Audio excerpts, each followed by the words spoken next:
안녕하세요, 루나틱 사이클링입니다. 오늘은 평소와는 좀 다르게 생긴 정말 멋진 자전거를 하나 가져왔는데요.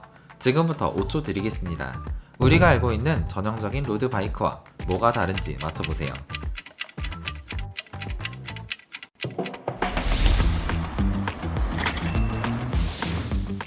가장 쉬운 정답은 우선 포크가 하나입니다.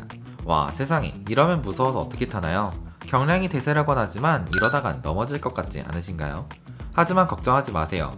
여기에는 다른 브랜드가 정말 따라하고 싶어도 특허 때문에, 독점 때문에 따라할 수가 없는 4세대 고급 기술이 들어가 있거든요. 바로 레프티 서스펜션입니다. 레프티의 출발은 1992년 출시한 헤드샷과 1996년 출시한 모토 DH 포크로부터 시작됩니다. 산악자전거에서 노면에서 올라오는 충격을 감쇄하고 바퀴가 튕겨져 접지력을 잃는 상황을 줄이고자 각 브랜드들이 서스펜션에 대한 개념을 확립시키던 시기였죠. 캐논데일은 헤드 튜브 아래 스프링과 댐퍼를 넣는 헤드샷 구조, 두 개의 헤드샷과 크라운으로 다운힐에서도 충격 흡수가 뛰어난 모토 DH 포크 구조를 설계했습니다. 그리고 이후 캐논데일의 엔지니어들은 XC 라이딩과 트레일을 위해 포크를 반으로 자르고 무게를 확 줄인 레프티 샥을 개발합니다. 산악자전거와 그래블에서 무게 경량은 너무나 중요한 요소입니다. 특히 우리나라처럼 급경사가 많고 한번 라이딩을 시작하면 오랜 시간 라이딩을 지속해야 되는 환경상 오른쪽 다리를 없애고 왼쪽 다리 하나에서 모든 걸 해낸다면 오르막은 좀 더 수월하게, 내리막은 좀 더 자신감 있게 달릴 수 있을 것입니다. 하지만 레프티 서스펜션은 단순히 무게 경량만이 목적이 아니었는데요. 레프티샷 내부를 자세히 보면 그 이유를 알 수 있습니다. 레프티는 일반적인 폭스나 락샷과는 달리 원형 구조가 아니라 헤드샷을 자세히 보면 평면 형태의 각진 사각형 튜브 구조를 하고 있는데 이 안쪽에는 4개의 니들 스트립이 들어가 있습니다.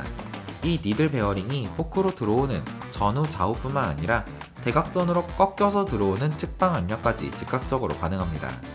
다리가 2개가 있다면 아래에서 올라오는 충격이야 훨씬 더 잘 받아내겠지만 뱅크 턴을 할 때 대각선으로 들어오는 압력은 왼쪽과 오른쪽 들어오는 힘이 달라서 강한 마찰과 불필요한 압력이 생기는데 한쪽 다리만 있는 레프티는 이를 좀 더 유연하게 받아낼 수 있습니다. 레프티 서스펜션은 2018년 레프티 5초가 출시되면서 싱글 크라운으로 채택해 한 번 더 무게가 가벼워졌고 기존 100mm 트래블을 가진 5초와는 달리 30mm 트래블을 가진 그래블 전용 레프티샷, 레프티 올리버를 출시했습니다. 산악자전거 수준은 아니지만 비포장 도로의 험한 환경과 빠른 주행 능력을 높이기 위해 개발된 차세대 샥입니다. 제가 오늘 리뷰하고 있는 이 자전거 탑스톤 카본2 레프티 12단 ELB에서 이 캐논데일 그래블 서스펜션의 정수 레프티 올리버를 만나볼 수 있죠. 참, 그리고 이거 카본이에요. 네, 그럼 앞은 이렇게 정말 한 번쯤은 써보고 싶은 이 레프티 샥이 달려있고 이제 두 번째 다른 점을 이야기해볼까요? 네, 바로 후방 서스펜션 킹핀 시스템입니다. 어디에 샥이 있냐고요? 여기 복잡한 구조 하나 없이 직관적으로 찾을 수 있는 이 단순한 구조가 무려 30mm나 움직일 수 있는 후방 서스펜션입니다. 영상을 보시면 네, 이렇게 보이시나요? 후방 트라이앵글 전체가 하나의 서스펜션 스프링처럼 움직이면서 노면 충격을 감쇄시켜줍니다. 그래블에서 찾을 수 있는 최선의 풀 서스펜션 시스템이라 볼 수 있습니다. 캐논데일 탑스톤 카본2 레프티 자전거에서도 이렇게 C튜브와 C스테이 만나는 부분에 킹핀이 적용된 이음새를 찾을 수 있습니다. 산악자전거처럼 뭔가 거대하고 둔해 보이는 그런 서스펜션 시스템 없이도 간결하면서도 깔끔하게 30mm 트래블을 제공하니 이렇게 오프로드를 달릴 때도 그 편안함을 제대로 느낄 수 있었습니다. 자료를 찾아보니 킹핀 서스펜션 하나가 9mm 더 넓은 타이어를 쓰는 수준의 충격 흡수력과 편안함을 제공한다고 하는데 저는 이 부분 정말 공감합니다. 진짜 편했거든요. 마지막 딱 보고 뭔가 다른 점 찾을 수 있는 건 바로 안장 C포스트에 있습니다. 네, 바로 가변 C포스트가 장착되어 있다는 점인데요. 한때 월드투어 경기에서도 이 가변 C4의 유용성을 인지하고 적극적으로 도입해보려는 시도가 있을 정도로 드로퍼와 레디 시스템, 일명 가변 C4는 정말 매력적입니다. 가변 C포스트는 일반적으로 별도의 버튼 또는 이렇게 레버를 통해 조정할 수 있게 세팅하는데요. 선택적으로 안장을 아래로 내릴 수 있습니다. 어필과 평지에서는 평소 높이로 세팅해서 주행 능력을 확보하지만 필요시 다운힐에서는 C포스트를 내리고 질주가 가능합니다. 안장이 낮아지면 무게중심을 확 내릴 수 있고 웨이백을 위해 엉덩이를 뒤로 빼거나 중립 자세를 쉽게 유지하면서 더욱 안정적인 다운힐을 즐길 수 있게 되죠. 캐논델 탑스톤 레프티에서도 이 드로퍼 C 포스트를 찾을 수 있고, 라이더는 언제든 원할 때 앞이 싱글 원바이 구성이라서 남아있던 이 왼쪽 레버를 이용해서 선택적으로 안장 높이를 낮출 수 있습니다. 필요가 끝나면 다시 레버를 이용해서 쓱 원래 높이로 올려주면 편하게 주행이 가능합니다. 캐논델 탑스톤 카본2 레프티는 이렇게 포장도로와 비포장도로를 넘나드는 전천후 자전거, 그래블 바이크를 위한 핵심적인 기술 3가지를 탑재했는데요. 직접 타보니 레프티, 킹핀, 가변 C4 이 3가지가 하나의 하모니를 이루어 그동안 운탄고도나 화성, 원비상 등 다양한 코스를 누비며 느꼈던 그 뭔가 그래블 바이크의 아쉬운 점들을 확실히 해결해주는 게 느껴졌습니다.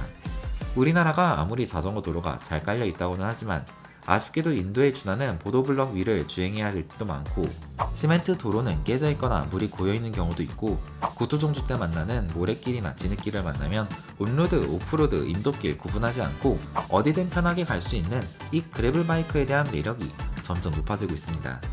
요새는 이렇게 디스크 브레이크로 대부분 변화하여 예전 림브레이크와는 달리 캘리퍼 넓이에 제한이 없기 때문에 일반 로드바이크에서도 28mm, 30mm가 대세가 된 지금 32mm 이상 타이어를 장착 후 그래블처럼 사용하려는 시도가 늘고 있을 정도로 도로에 구애받지 않는 라이딩을 하고자 노력하는 문화가 확장되고 있습니다.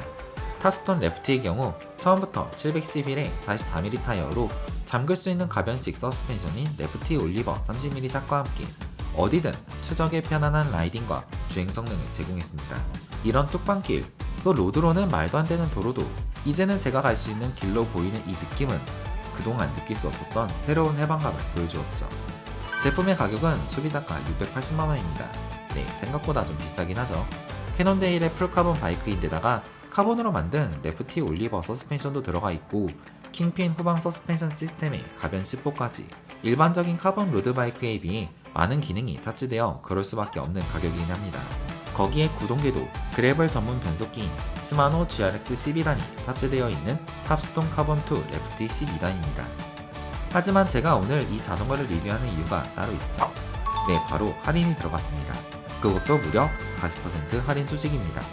기존 680만원이었던 탑스톤 카본2 레프티를 40% 할인된 408만원에 구매 가능한 기회. 사이즈도 아직 여유롭게 남아있어서 다양하게 선택이 가능하니 가까운 캐논델 전문 취급점을 방문해 보시는 것 강력히 추천드립니다. 제가 오늘 리뷰하고 있는 이 탑스톤 레프티의 색상은 ELB 컬러.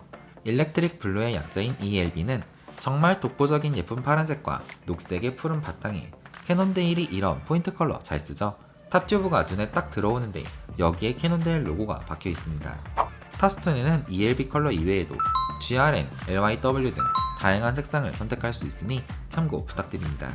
잘 다듬어진 자전거 도로나 아스팔트도 좋지만 온로드를 벗어나 울퉁불퉁한 험한 자갈길과 모래 진흙길까지 자연 상태 그대로를 느끼고 싶은 라이더라면 온로드에서도 오프로드에서도 그 성능을 느낄 수 있는 단 하나의 그래블 바이크, 온로드에서 로드만큼 빠르고 오프로드에서 MTB만큼 편안한 캐논데일 탑스톤 카본2 레프티 바이크 추천드립니다. 그럼 전 다음에 또 재밌는 리뷰 영상으로 돌아올게요. 굿모닝 나이스엑 브라사킹이었습니다. 감사합니다.